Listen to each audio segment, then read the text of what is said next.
ನಮಸ್ಕಾರ ಸ್ನೇಹಿತರೆ, ಸ್ವಾಗತ ನಮ್ಮ ಕೈ ರುಚಿ ಚಾನಲ್ಗೆ.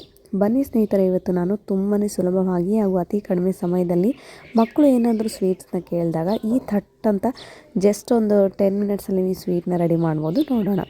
ಮೊದಲಿಗೆ ನಾನಿಲ್ಲಿ ಮಿಕ್ಸಿ ಜಾರ್ಗೆ 2 ಕಪ್ ಆಗುವಷ್ಟು ಪುಟಾಣಿಯನ್ನು ತೊಗೊಂಡು ಗ್ರೈಂಡ್ ಮಾಡ್ಕೊಳ್ತಾ ಇದ್ದೀನಿ. ಸೊ 90s ಕೋವಾ ಅಂತಾರಲ್ವ, ಸೊ ಹಾಲನ್ನು ಹಾಕದೆ ಸಿಂಪಲಾಗಿ ನಾನು ಸ್ವಲ್ಪ ಡಿಫ್ರೆಂಟಾಗಿ ಮಾಡ್ಕೊಂಡಿದ್ದೀನಿ. ಸೊ ನೋಡಿ, ಈಗ ಚೆನ್ನಾಗಿ ನುಣ್ಣಗೆ ಅಂದರೆ ಪೂರ್ತಿ ಅಕ್ಕಿ ಹಿಟ್ಟು ಯಾವ ಥರ ಇರುತ್ತೋ ಆ ಥರ ನೀವು ಗ್ರೈಂಡ್ ಮಾಡ್ಕೊಂಬರಬೇಕು. ನೆಕ್ಸ್ಟ್ 2 ಕಪ್ಪು ಪುಟಾಣಿಗೆ ನಾನಿಲ್ಲಿ ಸಕ್ಕರೆಯನ್ನು ತೊಗೊಳ್ತಿದ್ದೀನಿ. ಅಂದರೆ 1.5 ಕಪ್ ಆಗುವಷ್ಟು ಸಕ್ಕರೆಯನ್ನು ತೊಗೊಂಡಿದ್ದೀನಿ. 2 ಕಪ್ ಪುಟಾಣಿಗೆ 2 ಕಪ್ ಸಕ್ಕರೆ ತಗೊಂಡ್ರೆ ಜಾಸ್ತಿ ಸ್ವೀಟ್ ಅನಿಸಿದರೆ ಮಕ್ಕಳು ಕೂಡ ತಿನ್ನೋದಿಲ್ಲ, ಮದ ಅನಿಸುತ್ತೆ. ಸಾಧ್ಯ ಆದಷ್ಟು ಸ್ವಲ್ಪ ಸ್ವೀಟ್ನ ಕಡಿಮೆನೇ ಹಾಕ್ಕೊಳ್ಳಿ. ಇದು ಕೂಡ ಚೆನ್ನಾಗಿ ಪೌಡರ್ ನೋಡಿ, 2 ಸೇಮ್ ಸ್ಟ್ರೆಚರ್ ಪೌಡರ್ ಇರಬೇಕು. ಅದು ತರಿಯಾಗಿ ಮಾಡಬಾರ್ದು, 2 ಒಂದೇ ಥರ ಇರಬೇಕು. 1 ಟೇಬಲ್ ಸ್ಪೂನ್ ಆಗುವಷ್ಟು ಶುಂಠಿ ಏಲಕ್ಕಿ ಪೌಡರನ್ನು ಹಾಕ್ಕೊಂಡು ಈಗ ಚೆನ್ನಾಗಿ ಒಂದು ಸಲ ಕೈಲೇ ಪುಟಾಣಿದು ಪೌಡರು ಆಮೇಲೆ ಸಕ್ಕರೆ ಪೌಡರ್ ಎಲ್ಲ ಚೆನ್ನಾಗಿ ಮಿಕ್ಸ್ ಆಗಬೇಕು. ಸ್ನೇಹಿತರೆ, ನೀವೇನಾದರೂ ಮನೆಯಲ್ಲಿ ತುಂಬ ಫ್ರೀ ಇದ್ದೀರಾ, ಮಕ್ಕಳಿಗೆ ಏನಾದರೂ ಈವ್ನಿಂಗ್ ಸ್ನ್ಯಾಕ್ಸ್ ಮಾಡಬೇಕು, ಸ್ವೀಟ್ ಮಾಡಬೇಕು ಅಂದ್ಕೊಂಡ್ರೆ 90s ಕೋವಾ ಮಾಡಿಕೊಡಿ. ಸೂಪರ್ ಡೂಪರ್ ಆಗಿರುತ್ತೆ. ನಮಗೆ ಹಳೆಯದೆಲ್ಲ ನೆನಪಾಗುತ್ತೆ. ಸೊ ನಾವು ಇದನ್ನು 8 ಆಣೆ ₹1 ಕೊಟ್ಟು ತಿಂತಿದ್ವಿ, ಅಷ್ಟು ಟೇಸ್ಟಿಯಾಗಿತ್ತು. ಸೊ ಅದು ನಾನು ಹಾಲಾಕಿ ಮಾಡ್ತಾಯಿಲ್ಲ, ಬರೀ ತುಪ್ಪದಲ್ಲೇ ಮಾಡ್ತಿದ್ದೀನಿ. ಕೆಲವರು ಹಾಲಾಕಿ ಕೂಡ ಮಾಡ್ತಾರೆ. ಸೊ ಇದನ್ನೆಲ್ಲ ಚೆನ್ನಾಗಿ ಮಿಕ್ಸ್ ಮಾಡ್ಕೊಳ್ಬೇಕು. ಸೊ ನೋಡಿ, ಬೇರೆ ಬೇರೆ ಹಾಕಿದ್ದೆಲ್ಲ ಚೆನ್ನಾಗಿ ಮಿಕ್ಸ್ ಮಾಡಿಕೊಂಡು ನಾನು ಇದಕ್ಕೆ ಸ್ವಲ್ಪ ಒಂದು 2ರಿಂದ 3 ಬಾದಾಮಿಯನ್ನು ತೊಗೊಂಡಿದ್ದೆ. ಗೋಡಂಬಿ ಸ್ಕಿಪ್ ಮಾಡಿದ್ದೀನಿ. ನನ್ನ ಮಗಳಿಗೆ ಬಾದಾಮಿ ಅಂದರೆ ತುಂಬ ಇಷ್ಟ. ಸೊ ಹಾಗಾಗಿ ಸ್ವಲ್ಪ ಅದನ್ನು ತರಿಯಾಗಿ ಪೇಸ್ಟ್ ಪುಡಿ ಥರ ಮಾಡಿಕೊಂಡು ಹಾಕ್ಕೊಂಡಿದ್ದೀನಿ ಅಷ್ಟೇ. ತೀರಾ ಮತ್ತು ದಪ್ಪ ಏನಾದರೂ ಇದ್ದರೆ ಕಟ್ ಮಾಡಲಿಕ್ಕೆ ಕಷ್ಟ ಅನಿಸುತ್ತೆ. ಹಾಗಾಗಿ ಸಿಪ್ಪೆ ಥರ ಈ ಥರ ಇದ್ದರೆ ತಿನ್ನುವಾಗಲೂ ತುಂಬ ರುಚಿಕರವಾಗಿರುತ್ತೆ. ಸೊ ಇದನ್ನು ಎಲ್ಲದನ್ನೂ ಸೈಡಲ್ಲಿಡಿ. ಈಗ ನಾನಿಲ್ಲಿ ಒಂದು ಪ್ಯಾನ್ ತೊಗೊಂಡಿದ್ದೀನಿ, ಅಂದರೆ ಕಡಾಯಿ ತೊಗೊಂಡಿದ್ದೀನಿ. 2 ಕಪ್ ಪುಟಾಣಿಗೆ 1.5 ಕಪ್ ಸಕ್ಕರೆ, ಅರ್ಧ ಕಪ್ ಆಗುವಷ್ಟು ನಾನಿಲ್ಲಿ ತುಪ್ಪವನ್ನು ತೊಗೊಂಡಿದ್ದೀನಿ. ಸ್ನೇಹಿತರೆ, ಮಕ್ಕಳಿಗೆ ಕೊಡೋದ್ರಿಂದ ಸಾಧ್ಯ ಆದಷ್ಟು ತುಪ್ಪವನ್ನೇ ಹಾಕಿ ಮಾಡಿ. ಫ್ಲೇವರ್ ತುಂಬಾ ಚೆನ್ನಾಗಿರುತ್ತೆ. ಸೊ ಎಲ್ಲರೂ ಮನೆಯಲ್ಲೂ ತುಪ್ಪ ಅವೈಲೇಬಲ್ ಇರೋದಿಲ್ಲ, ಕೆಲವೊಂದು ಸಲ ಅನ್ನೋರು ಡಾಲ್ಡ ಕೂಡ ಹಾಕ್ಕೊಳ್ಬೋದು. ಡಾಲ್ಡ ಎಣ್ಣೆ ಕೂಡ ಮಿಕ್ಸ್ ಮಾಡಿಕೊಂಡು ಅರ್ಧ ಬೌಲ್ ಆಗುವಷ್ಟು ಹಾಕ್ಕೊಳ್ಬೇಕು. ಅಂದರೆ ನೀವು ಯಾವ ಕಪ್ ಮೆಜರ್ಮೆಂಟ್ ಏನು ತೊಗೊಂಡಿರ್ತೀರಲ್ವ ಅದರಿಂದ ಅರ್ಧ ಕಪ್ ಆಗುವಷ್ಟು ತುಪ್ಪವನ್ನು ತೊಗೊಳ್ಬೇಕು. ಗ್ಯಾಸನ್ನು ಕಂಪ್ಲೀಟಾಗಿ ಲೋ ಫ್ಲೇಮಲ್ಲಿ ಇಡಿ. ಇದೆಲ್ಲ ಚೆನ್ನಾಗಿ ಮೆಲ್ಟ್ ಆಗಬೇಕು. ಸ್ನೇಹಿತರೆ, ನೀವು ತುಂಬಾ ಈಸಿಯಾಗಿ ಮಾಡುವಂಥ ರೆಸಿಪಿ, ಅಂದರೆ ನಿಜವಾಗ್ಲೂ ತಪ್ಪಾಗಲ್ಲ. ಟೇಸ್ಟ್ ಮಾತ್ರ ಸೂಪರ್ ಡೂಪರ್ ಆಗಿರುತ್ತೆ. ತುಪ್ಪ ಎಲ್ಲ ಚೆನ್ನಾಗಿ ಮೆಲ್ಟ್ ಆದಮೇಲೆ ಗ್ಯಾಸನ್ನು ಕಂಪ್ಲೀಟಾಗಿ ಲೋ ಫ್ಲೇಮಲ್ಲೇ ಇಟ್ಕೊಳ್ಳಿ. ಮಿಕ್ಸ್ ಮಾಡ್ತಾ ಇದನ್ನು ರೆಡಿ ಮಾಡಿ ಇಟ್ಕೊಂಡಿರುವಂಥ ಪುಟಾಣಿ ಹಾಗೂ ಸಕ್ಕರೆ ಪೌಡರನ್ನು ಹಾಕ್ಕೊಂಡು ಈಗ ಗಂಟಿಲ್ಲದಂತೆ ನೀವು ಫಾಸ್ಟಾಗಿ ಮಾಡಬೇಕು. ಸೊ ನಿಧಾನವಾಗಿ ಮಿಕ್ಸ್ ಮಾಡಬೇಡಿ, ಸ್ವಲ್ಪ ಫಾಸ್ಟಾಗಿ ಮಿಕ್ಸ್ ಮಾಡಬೇಕು. ಇಲ್ಲಾಂದರೆ ಒಂದೇ ಕಡೆ ತುಪ್ಪ ಅದೆಲ್ಲ ಒಂದೇ ಪೌಡರ್ಗೆ ಹತ್ಕೊಳ್ಳೋ ಚಾನ್ಸಸ್ ತುಂಬ ಇರುತ್ತೆ. ಸೊ ಹಾಗಾಗಿ ಈ ಥರ ಮಿಕ್ಸ್ ಮಾಡ್ತಾ ಬನ್ನಿ. ಸೊ ನೋಡಿ, ಕೆಲವರು ಹಾಲಾಕಿ ಕೂಡ ಮಾಡ್ತಾರೆ, ಅದು ಕೂಡ ಟೇಸ್ಟಿಯಾಗಿರುತ್ತೆ. ಬಟ್ ಎಲ್ಲರ ಮನೆಯಲ್ಲೂ ಹಾಲು ಅವೈಲೇಬಲ್ ಇರೋದಿಲ್ಲ ಅಲ್ವಾ. ಸೊ ಹಾಗಾಗಿ ನಿಮ್ಮ ಮನೇಲಿ ಏನಾದರೂ ತುಪ್ಪ ಇಲ್ಲ ಅನ್ನೋರು ಡಾಲ್ಡ ಎಣ್ಣೆ ಕೂಡ ಮಿಕ್ಸ್ ಮಾಡಿಕೊಂಡು ಮಾಡ್ಬೋದು, ಇನ್ನೂ ಚೆನ್ನಾಗಿರುತ್ತೆ. ಬಟ್ ಮಕ್ಕಳಿಗೆ ಕೊಡೋದ್ರಿಂದ ಹೆಲ್ದಿಯಾಗಿ ತುಪ್ಪವನ್ನೇ ಹಾಕಿ ಮಾಡಿಕೊಡಿ, ಸಾಧ್ಯ ಆದಷ್ಟು ಇನ್ನೂ ಟೇಸ್ಟಿಯಾಗಿರುತ್ತೆ. ಸೊ ನೋಡಿ, ಈಗ ನಾನು ಚೆನ್ನಾಗಿ ನೋಡಿ ಕಲರ್ ಕೂಡ ಚೇಂಜ್ ಆಗ್ತಾ ಬರುತ್ತೆ. ಈ ಕಲರ್ ಚೇಂಜ್ ಆಗೋ ತನಕ ನೀವು ಚೆನ್ನಾಗಿ ಮಿಕ್ಸ್ ಮಾಡಬೇಕು. ಸ್ವಲ್ಪ ತುಪ್ಪ ಸಾಲ್ಟೇಜ್ ಆಗಿರೋದ್ರಿಂದ ನಾನಿಲ್ಲಿ ₹10 ಡಾಲ್ಡಾ ಪ್ಯಾಕೆಟ್ ಬರುತ್ತಲ್ವ, ಸೊ ಅದನ್ನು ಕೂಡ ಇದ್ರಾಗೆ ಆ್ಯಡ್ ಮಾಡ್ತಾಯಿದ್ದೀನಿ. ನಿಮ್ಗೆ ಏನಾದರೂ ತುಪ್ಪ ಅಥವಾ ಎಣ್ಣೆ ಕಡಿಮೆ ಅನಿಸಿದರೆ ಮಾತ್ರ ಮಾಡ್ಕೊಳ್ಳಿ. ಸೊ ನನಗೆ ನೋಡಿ ಉಳಿದಿದ್ದ ಪೌಡರ್ಸ್ಗೆಲ್ಲ ಹಾಗೇ ಇದೆ, ಸ್ವಲ್ಪ ಕಡಿಮೆ ಅನಿಸಿದೆ. ಸೊ ಹಾಗಾಗಿ ನಾನು ಇದಕ್ಕೆ ₹10 ಡಾಲ್ಡಾ ಪ್ಯಾಕೆಟ್ ಕೂಡ ತೊಗೊಂಡು ಇದಕ್ಕೆ ಅದು ಗಟ್ಟಿಯಾಗಿರುತ್ತೆ. ಚೆನ್ನಾಗಿ ಮೆಲ್ಟ್ ಆಗೋ ತನಕ ಎಲ್ಲ ಪೌಡರ್ಗೂ ಅಪ್ಲೈ ಆಗಬೇಕು. ಸೊ ನೋಡಿ, ಬರ್ತಾ ನೀವು ಮಿಕ್ಸ್ ಮಾಡ್ತಾ ಸ್ಟ್ರೆಚರ್ ಕೂಡ ಚೇಂಜ್ ಆಗುತ್ತೆ, ಕಲರ್ ಕೂಡ ಚೇಂಜ್ ಆಗುತ್ತೆ. ಯಾವುದೇ ಕಾರಣಕ್ಕೂ ನೀವು ಕೈ ಆಡೋದನ್ನು ಮಾತ್ರ ಬಿಡಬೇಡಿ. ಸೊ ನೀವೇನಾದರೂ ಇದು ಕೈ ಆಡಲಿಕ್ಕೆ ಬಿಟ್ಟು ಬೇರೆ ಏನಾದರೂ ಕೆಲಸ ಮಾಡ್ತೀರಾ ಅಂದರೆ ಖಂಡಿತವಾಗ್ಲೂ ಈ ಸ್ವೀಟ್ ಬರೋದಿಲ್ಲ ನಿಮಗೆ. ತುಂಬಾ ಈಸಿಯಾಗಿ ಮಾಡ್ಬೋದು, ಸ್ವಲ್ಪ ಕೈ ನೋವು ಅಷ್ಟೇ, ಆದರೆ ಸ್ವೀಟ್ ಮಾತ್ರ ತುಂಬಾ ಚೆನ್ನಾಗಿರುತ್ತೆ. ಸೊ ನೋಡಿ, ಈ ಥರ ಕೆಳಗೆ ಮೇಲೆ ಎಲ್ಲ ಏನಾದರೂ ಅದು ಸಕ್ಕರೆ ಪೌಡರ್ ಪುಟಾಣಿ ಪೌಡರ್ ಇದ್ದರೆ ಎಲ್ಲದಕ್ಕೂ ಈ ಥರ ಪ್ರೆಸ್ ಮಾಡ್ತಾ ಬನ್ನಿ. ಸ್ಪೂನಿಂದ ಪ್ರೆಸ್ ಮಾಡಿದರೆ ಬೇಗ ಹತ್ಕೊಂಡ್ಬಿಡುತ್ತೆ, ಬೇಗ ಸಾಫ್ಟ್ ಕೂಡ ಆಗುತ್ತೆ.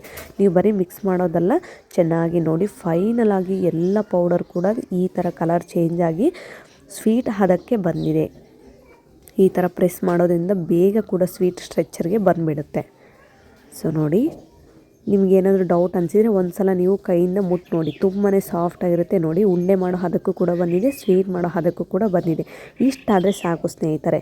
ಸೊ ಇದನ್ನು ಗ್ಯಾಸನ್ನು ಒಂದು ನಿಮಿಷ ಆನಲ್ಲಿಡಿ ಅಷ್ಟೇ. ಆನಲ್ಲಿಟ್ಟು ನಾನೀಗ ಒಂದು ಟ್ರೈ ತೊಗೊಂಡಿದ್ದೀನಿ. ಟ್ರೈಗೆ ಬಟರ್ ಪೇಪರ್ ತೊಗೊಂಡಿದ್ದೀನಿ. ಬಟರ್ ಪೇಪರ್ ಇಲ್ಲ ಅನ್ನೋರು ಹಾಗೆ ಕೂಡ ಕೆಳಗಡೆ ತುಪ್ಪ ಕೂಡ ಸವರಿ ಹಾಕ್ಕೊಳ್ಬೋದು.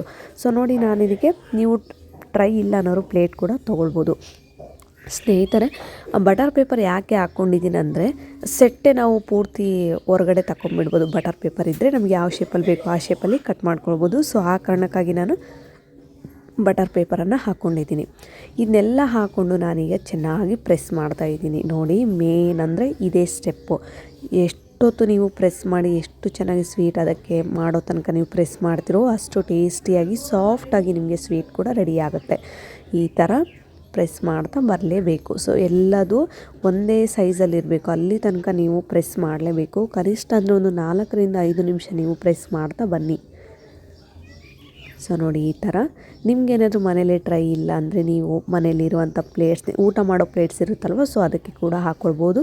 ಬಟರ್ ಪೇಪರ್ ಇಲ್ಲ ಅನ್ನೋರು ತುಪ್ಪ ಕೂಡ ಕೆಳಗಡೆ ಎಲ್ಲ ಚೆನ್ನಾಗಿ ತುಪ್ಪ ಸವರ್ಕೊಂಡು ಕೂಡ ನೀವು ಇದನ್ನು ಅಪ್ಲೈ ಮಾಡ್ಬೋದು. ಸೊ ನೋಡಿ, ಫೈನಲ್ ಆಗಿ ಈ ಥರ ಎಲ್ಲದನ್ನು ನಾನು ಪ್ರೆಸ್ ಮಾಡ್ತಾ ಇದ್ದೀನಿ. ಇದಕ್ಕೆ ತುಂಬ ಪೇಷನ್ಸ್ ಬೇಕು ಪ್ರೆಸ್ ಮಾಡಲಿಕ್ಕೆ. ಎಲ್ಲದು ಸುತ್ತಲೂ ಏನಿರುತ್ತಲ್ಲ ಅದೆಲ್ಲ ಒಂದೇ ಎಡ್ಜ್ ಮೀಡಿಯಮ್ ಸೈಜಲ್ಲೇ ಬರಬೇಕು. ಸೊ ನೋಡಿ, ಫೈನಲ್ ಆಗಿ ಈಗ ರೆಡಿಯಾಗಿದೆ. ಇದನ್ನು ನಾನು ಫ್ರೀಝರಲ್ಲಿ ಇಡ್ತಾಯಿದ್ದೀನಿ. ಫ್ರಿಜ್ಜಲ್ಲಿ ಏನು ಐಸ್ ಪಾಟ್ ಇರುತ್ತಲ್ವ, ಐಸ್ ಪಾಟ್ ಕೆಳಗಡೆ ಒಂದು ಪ್ಲೇಟ್ಸ್ ಬರುತ್ತೆ, ಅಲ್ಲಿ ಇಡಬೇಕು. ಸೊ ಇಂದಲೇ ಬೇಕು ಅಂದರೆ ನಿಮಗೆ ನಿಜವಾಗ್ಲೂ ಬರೋದಿಲ್ಲ ಈ ಸ್ವೀಟು. ಸೊ ನೀವು ಫ್ರೀಝರಲ್ಲಿ ಇಡೋಕ್ಕಿಂತ ಮುಂಚೆ ನಿಮಗೆ ಯಾವ ಶೇಪಲ್ಲಿ ಬೇಕೋ ಆ ಶೇಪಲ್ಲಿ ಕಟ್ ಮಾಡಿಕೊಂಡು ಇಟ್ಬಿಡಬೇಕು. ಯಾಕೆ ಅಂದರೆ ಅದಾದಮೇಲೆ ಫ್ರೀಝರಲ್ಲಿ ಇಟ್ಟಾದಮೇಲೆ ಹೊರಗಡೆ ತೆಗೆದ್ರೆ ನಾವು ಕಟ್ ಮಾಡಲಿಕ್ಕೆ ಬರೋದಿಲ್ಲ, ಎಲ್ಲ ಪೀಸ್ ಆಗೋ ಚಾನ್ಸಸ್ ತುಂಬ ಇರುತ್ತೆ. ಯಾಕೆಂದರೆ ಗಟ್ಟಿಯಾಗಿರುತ್ತೆ ಅಲ್ವಾ. ಹೀಗೆ ಸಾಫ್ಟ್ ಇರುವಾಗಲೇ ನಿಮಗೆ ಬೇಕಾದಂಥ ಶೇಪಲ್ಲಿ ನೀವು ಕಟ್ ಮಾಡಿಕೊಂಡು ಮತ್ತು ಪೀಸ್ನಾಗ ಕಡೆಗೆ ತೆಗಿಬೇಡಿ, ಅದರಲ್ಲೇ ಇರಬೇಕು. ಚೆನ್ನಾಗಿ ನಿಮ್ಗೆ ಯಾವ ಶೇಪಲ್ಲಿ ಬೇಕೋ ಆ ಶೇಪಲ್ಲಿ ಕಟ್ಟೋದು ಮಾಡಿಕೊಂಡು ಫ್ರೀಜರಲ್ಲಿ ಇಟ್ಬಿಡಿ. ಫ್ರೀಜರಲ್ಲಿ ಅಂದರೆ ಐಸ್ ಪಾಟ್ ಕೆಳಗಡೆ ಏನಾದರೂ ಇಟ್ಟರೆ ಒಂದು 1/2 ಅವರ್ ಆದರೆ ಸಾಕು, ಅಂದರೆ ಅರ್ಧ ಗಂಟೆ ಆದರೆ ಸಾಕು ಅಷ್ಟೇ.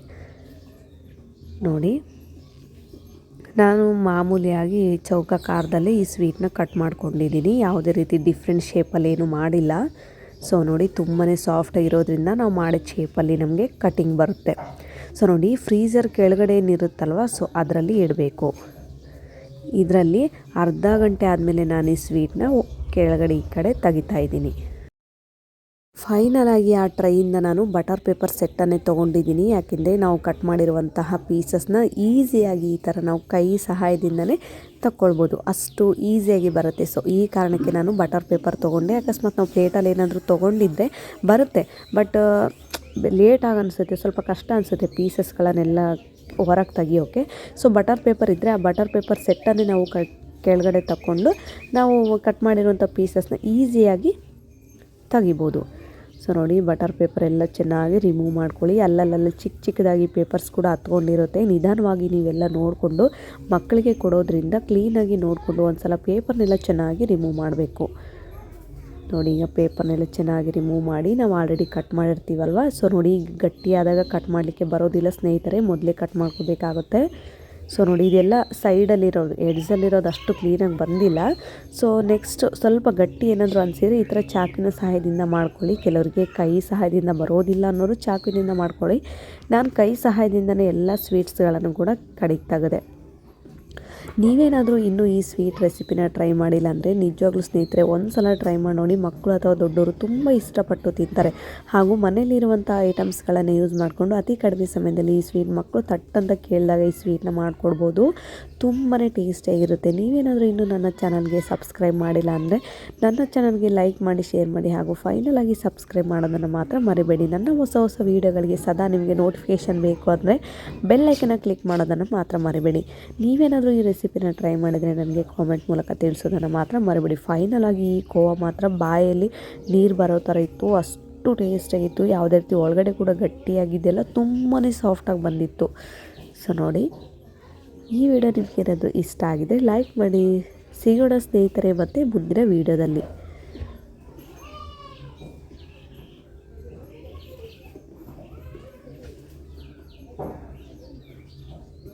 ಸ್ನೇಹಿತರೆ, ನಿಮ್ಮ ಮನೇಲಿ ಏನಾದರೂ ಅಥವಾ ಬಾಕ್ಸು ಟ್ರೈ ಈ ಥರ ಇದ್ದರೆ ಇದನ್ನು ಸ್ಟೋರ್ ಕೂಡ ಒಂದು 15 ಡೇಸ್ ಕೂಡ ನೀವು ಈ ಥರ ಕ್ಲೋಸ್ ಮಾಡಿಟ್ರೆ 15 ಡೇಸ್ ಏನೂ ಆಗೋದಿಲ್ಲ. ಅಷ್ಟು ಸಾಫ್ಟಾಗಿ ನಾವು ಮೊದಲಿಗೆ ಮಾಡಿದಾಗ ಯಾವ ಥರ ಸಾಫ್ಟಾಗಿರುತ್ತೋ ಆ ಥರ ಸಾಫ್ಟಾಗಿರುತ್ತೆ. ಒಂದು 15 ಡೇಸ್ ಕೂಡ ಇದನ್ನು ಸ್ಟೋರ್ ಮಾಡ್ಕೊಳ್ಬೋದು. Thank you.